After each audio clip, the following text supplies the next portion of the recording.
ഇന്ന് നമ്മൾ തിരിച്ച് വീട്ടിലേക്കുള്ള യാത്രയാണ്.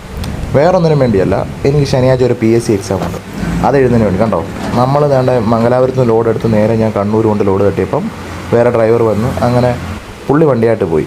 അപ്പോൾ നമ്മൾ വണ്ടിക്ക് ടാറ്റയും കൊടുത്താണ്ട് മണ്ടൂർ എന്ന് പറഞ്ഞൊരു സ്ഥലം, കണ്ണൂർ. അങ്ങനെ അവിടെ ഇറങ്ങി നമ്മൾ നേരെ അവിടെ നിന്ന് നേരെ ഒരു ബസ് കയറി കണ്ണൂർ തന്നെയുള്ള പഴയങ്ങാടി വന്നിറങ്ങി. ഇങ്ങനെ ഒരുപാട് ബസ്സുകൾ കയറണം. അങ്ങനെ അവിടുന്ന് നേരെ നമുക്ക് അറിയത്തില്ലല്ലോ എങ്ങനെ പോകണം, ഇതിലേ പോകണം, നമ്മളൊരു ഏകദേശ ധാരണയിലങ്ങ് പോവാം. പിന്നെ അവിടുന്ന് ഒരു ബസ് കയറി നേരെ ഇനി കണ്ണൂർ ഇറങ്ങണം. കണ്ണൂർ ഇറങ്ങുന്നതിന് എത്ര, അവിടുന്ന് പഴയങ്ങാടിയിൽ നിന്ന് 30 രൂപ ചാർജ് കേട്ടോ, 30 രൂപ ചാർജ്.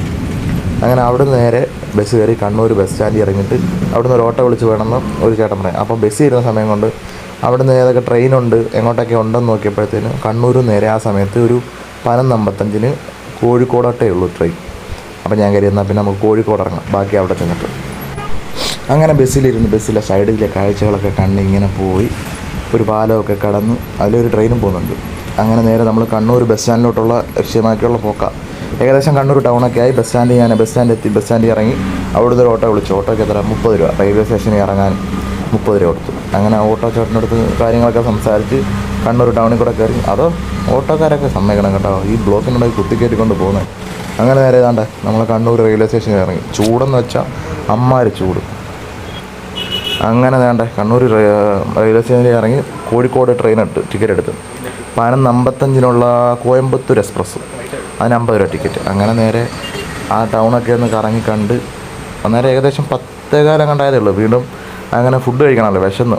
എനിക്ക് ഈ ചൂടത്ത് നടന്ന് വയ്യാത്തതുകൊണ്ട് നേരെ റെയിൽവേ സ്റ്റേഷനിൽ വന്ന് അവിടുന്ന് ഒരു ഫുഡും കഴിച്ച് അവിടെ ഇരിക്കാമെന്ന് കരുതി അവിടെ കാറ്റും കൊണ്ടിരുന്നപ്പോൾ ഏകദേശം 11:55 ആയപ്പോഴത്തേക്കും നമ്മൾ ട്രെയിൻ വന്നു. ട്രെയിൻ കയറി നേരെ നമ്മൾ കോഴിക്കോട് ഇറങ്ങി. കോഴിക്കോട് നിന്ന് വൈകിട്ട് 6 മണിക്ക് ട്രെയിനുള്ളതെന്ന് പറയും. പക്ഷേ ജനശതാബ്ദി കിടപ്പുണ്ടായിരുന്നു. അപ്പോൾ എൻ്റെ അടുത്തൊരു ചേട്ടൻ പറഞ്ഞ് അതിലെ TTRനൊക്കെ പോയി കണ്ടു കഴിഞ്ഞാൽ പുള്ളി ചിലപ്പോൾ ടിക്കറ്റ് തരുന്നു. അങ്ങനെ പുള്ളി ടിക്കറ്റ് തന്നു. പക്ഷേ നിപ്പനടിയെ നടക്കൂ, കൊല്ലം വരെ നമ്മൾ നിൽക്കണം എന്ന് പറഞ്ഞു. പിന്നെ ഞാൻ ചോദിച്ചു, ചേട്ടാ ഒരു സീറ്റ്. അപ്പോൾ എൻ്റെ അടുത്ത് പറഞ്ഞു, മോനെ അവിടെ എവിടെയെങ്കിലും സീറ്റ് ഉണ്ടെങ്കിൽ നീ ഇരുന്നോ, ആൾ വരുമ്പോൾ എണീറ്റാൽ മതി. അങ്ങനെ ഞാൻ എൻ്റെ പ്രാർത്ഥന, ദൈവമേ ആരും വരല്ലേ എന്നും കരുതി ഞാൻ ഒരു സീറ്റിൽ കയറിയിരുന്നു. ഭാഗ്യത്തിന് ഞാൻ കൊല്ലം വരെ ആരും വന്നില്ല. അടുത്തൊരു പെൺകുട്ടി ഇരിപ്പുണ്ടായിരുന്നു, അവൾ സൈഡ് സീറ്റ് ഇരുന്നു കേട്ടോ. അപ്പം ഞാൻ പ്രാർത്ഥിച്ചു, ദൈവമേ ഇവളൂടെ അങ്ങ് പോയിരുന്നു, ഞാൻ സൈഡ് സീറ്റ് കിട്ടിയേനെ. അത് പ്രാർത്ഥന ഫലിച്ചെന്ന് പറയുന്നത്. ആലുവെത്തി ഇപ്പോൾ അവൾ ഉറങ്ങിപ്പോയി. പിന്നെ ഒന്നും നോക്കിയില്ല, സൈഡ് സീറ്റിനും സൈഡിലെ കാഴ്ചകളൊക്കെ കണ്ട് കുറച്ച് സമയം ഉറങ്ങി.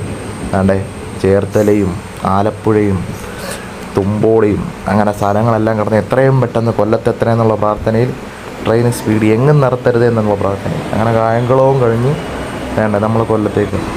പണ്ട് ട്രെയിനകത്ത് അധികം തിരക്കൊന്നുമില്ല. അങ്ങനെ നമ്മൾ കൊല്ലം എത്താറായി. കൊല്ലത്തിന് എത്തുന്ന റെയിൽവേ സ്റ്റേഷന് മുമ്പുള്ള നമ്മുടെ സ്വന്തം കോളേജ്. ഞാൻ എൻ്റെ ഡിഗ്രിയും MAയും എല്ലാം കംപ്ലീറ്റ് ചെയ്ത് നമ്മുടെ സ്വന്തം ഫാത്തിമ നാഷണൽ കോളേജും കഴിഞ്ഞ് നമ്മൾ കൊല്ലം റെയിൽവേ സ്റ്റേഷൻ. ഈ ബോർഡ് കണ്ടപ്പോഴാണ് എനിക്കൊരു ആശ്വാസം വന്നത്. അങ്ങനെ നമ്മൾ റെയിൽവേ സ്റ്റേഷനിൽ ഇറങ്ങി പെട്ടെന്ന് വീട്ടിലേക്ക് ചെല്ലണം. വിശന്നിട്ടാണ് വയ്യ. രാവിലെ ആ ചപ്പാത്തി മീൻകറിയും കഴിച്ച്, ഉച്ചയ്ക്കൊന്നും കഴിച്ചില്ല. ട്രെയിനിൽ നിന്ന് ഞാൻ ഫുഡൊന്നും കഴിച്ചില്ല. അങ്ങനെ പാട്ടൊക്കെ പാടി രസിച്ച് കളിച്ച് പിന്നെ നേരെ നമ്മുടെ സ്വന്തം ചിന്നക്കട എത്തി. അപ്പോഴത്തേന് ഏകദേശം 8 മണിയായി. ചിന്നക്കട എന്നാണ്ട് ഒരു ബസ് നമ്മളത് നേരെ എളമ്പള്ളൂർ ബസ്സിൽ നമ്മളൊരു ബസ്സിൽ കയറി നേരെ എളമ്പള്ളൂർ ഇറങ്ങി. വീട്ടിലേക്ക് വല്ലതും മേടിക്കണമല്ലോ, സ്നാക്സൊക്കെ.